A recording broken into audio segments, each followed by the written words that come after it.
Hello and welcome to Feedstuffs 365 and National Hog Farmer. I'm Ann Hess. The National Pork Board recently announced a 5-year effort focused on addressing consumer questions related to the pork industry's We Care ethical principles and strengthening consumers' confidence in choosing pork. The Real Pork Trust Consortium brings together the diverse expertise of 5 universities and will focus on training, research, and communication. Joining us to discuss these efforts are Dr. Lex Lamm from University of Georgia and Dr. Nick Gabler from Iowa State University to share specific details about the consortium's objectives. Welcome, Lex and Nick. Thank you for having us. Pleasure to be here. So Nick, let's start with you. Give us an overview of who is all involved in this consortium and the work that they will be doing. Yeah, so who's involved with this consortium is really what we end up doing. We looked at kind of trying to compile a group of subject matter experts that kind of crosses the pendulum of really science communication, pork production, and also human nutrition, agricultural economics, etc. So it's really to try and address all the spectrum of concerns. And in doing so, we partnered up, Iowa State University partnered up with the University of Georgia, with Alexa and the communications group down there, and also with the University of Minnesota because of their expertise in sustainable pork production, University of North Carolina State University, and North Carolina A&T University is the other university the fifth university that we partnered up with. And then really we did this strategically because these are some of the larger pork producing states. And so that's where a lot of the subject matter experts are actually based. There's a lot of other subject matter experts out there in the US, and we're also going to, at some point, we'll leverage into those expertise. But the idea was just to build a consortium around getting these subject matter experts together and actually helping address some of the spectrum of concerns that was outlined by the Pork Board. So speaking of concerns, Lex, what are some of the specific challenges the consortium is working to solve? That's a great question, and there are a lot of challenges around consumer acceptance of food in general. You know, consumers have more information available to them than ever before. They can seek it by Googling online, and they don't know what sources to trust. And so the Pork Board has really pushed forward in making sure that they have a group of scientists, people who can bring science-based information to consumers about pork production, about pork as a nutritious food source, using science-based information. And so that's what we're trying to do, is put information out there where consumers can reach it and make educated decisions about the food they eat, especially as it relates to pork. A lot of communication there, efforts obviously involved, but Nick, why do you think this approach will be effective to build trust in the pork industry? Well, I think the main point is that we're trying to collaborate. We're trying to create a collaborative environment where we can actually bring this. I'll put it this way: a lot of the land-grant universities were very good, at least on the animal production side, of actually working in our wheelhouse. But then it's the ability to work with people like Alexa and other ag communications specialists to say, how do we get that information to the consumer or to the producer more effectively to actually get our message across it? Look, we are doing a very good job with stewardship with our animals, with animal welfare, antibiotic use, food safety, etc.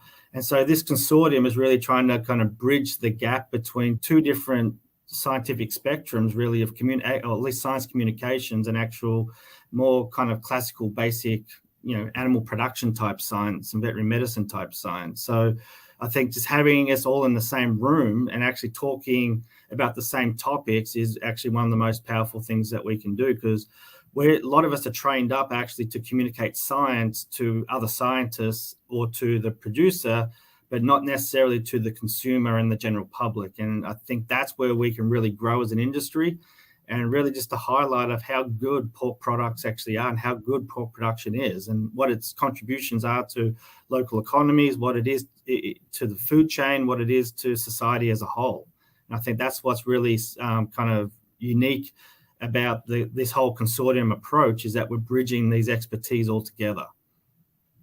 Yeah, absolutely. That bridging that gap between science and to the consumer level and on the ground speaking some of these specific points is so beneficial. And I imagine, Lex, that there's a benefit of this being a multi-year project then. Yeah, absolutely. Because one thing we do know is that consumer concerns shift and change. And so we can assume or do research to try and figure out where consumer perceptions are, where their concerns are. And then as science communication specialists, we track those trends over time, and we can feed that to our animal science partners like Nick. And he and his team of researchers can then do research in the area of consumer concern, and we can then feed that back in scientific messages to the consumer, addressing their concerns directly rather than conducting science and communicating it to them. So we're kind of creating a two-way back and forth where consumer concerns will drive research, and then research will feed back to the consumer that information. But that's an iterative process, right? So it takes time. One, for our team to build trust amongst ourselves and how we cooperate along with our producer partners and the pork board, but also with consumers and building that trust and having those conversations with them, and then getting that research going and then feeding it back to them. So the fact that this is a multi-year project will really allow for that two-way communication between the scientific community and consumers. Yeah, and the other thing that's unique about this is actually that I think a lot of the stuff we're going to do in the first year is actually kind of gap analyses type stuff and figuring out, okay, what's actually known, because there's lots of information out there, but the problem is it's all in different silos. So how can we actually bring it all together and actually, tell the story with it, and then what's actually out there and where are the holes that need to get filled. And so the pork board's sitting on a lot of data over the last 10 or 20 years, a lot of information, but then it hasn't necessarily been all kind of put into a spot where then it can be easily translated to actually speak to the consumer. So part of the project is actually just kind of getting our hands around all the different projects and data that's been collected over the years, and actually figuring out, okay, what story can be told to say how good our industry actually is and how good pork is in actually the food chain, and also, where are the holes, where are the gaps, what do we have to improve on, and then that ties back into that consumer, concerns, and so we might have the information already there to address some of those concerns, but we're just not in the right format or in the right spot right now. That's a great point on the consumer level and the gaps there. Let's go back up the chain to the producer level. Nick, how does this support Chekhov's role in research, promotion, and education? Yeah, so part of this project is really it's supporting the training of new subject matter experts, and so the pork board has had a big at least initiative or drive over the last few years to actually create more pork scholars, and so part of this proposal actually fits in and ties in very nicely to their pork scholar program that supports graduate and DVM training opportunities. And so it's just creating subject matter experts, and also experts that are not necessarily classical at the barn level pork producer or pork production type experts, but also they can help out with on the consumer side or help out on the nutrition side, etc. And so it's helping train up new subject matter experts is one thing. The other thing that it's doing is that one thing that this project is going to strive to do over the 5 years is actually how can we come alongside producers and the packing industry and so forth, how can we amplify their messaging and their communication points?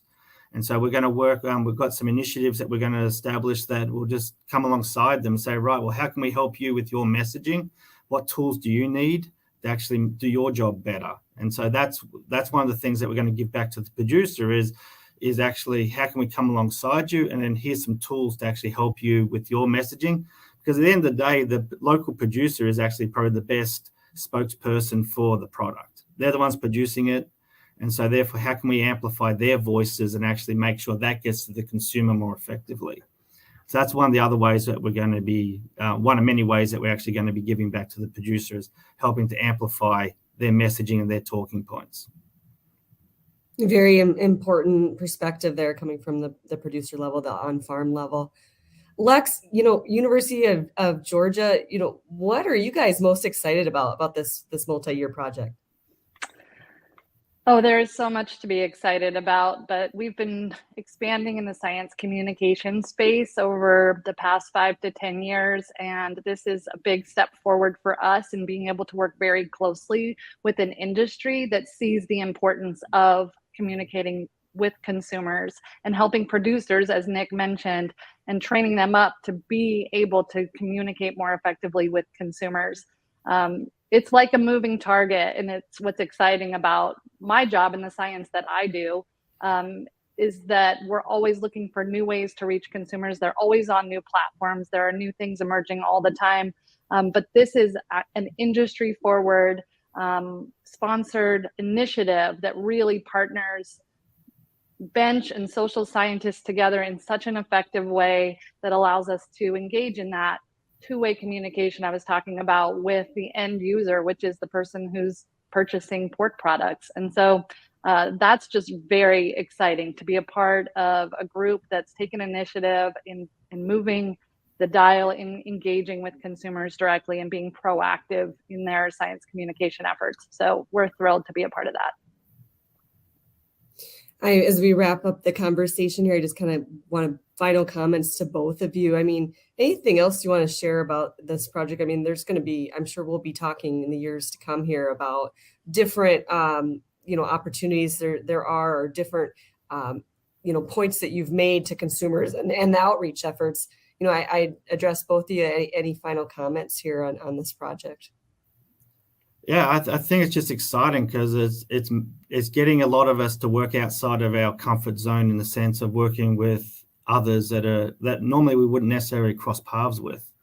And so I think the ability of more traditional animal and veterinary science type programs to actually work with communication experts and actually help us amplify and also hone in our messaging and communication on science to the layperson, or to the consumer and to retailers, to tell a better story of how good our product actually is. Because US pork, some of the best pork, or is the best pork in the world. And so how can we amplify that messaging and say, look, this is a great protein source. It does a lot for rural America, and particularly tell that message to the East and West Coast where large population bases are, that don't necessarily see how pork is actually produced, but what are the good things about it, and then also what are some of the things the industry is trying to do to actually make production better? What are we doing for welfare? What are we doing for sustainability?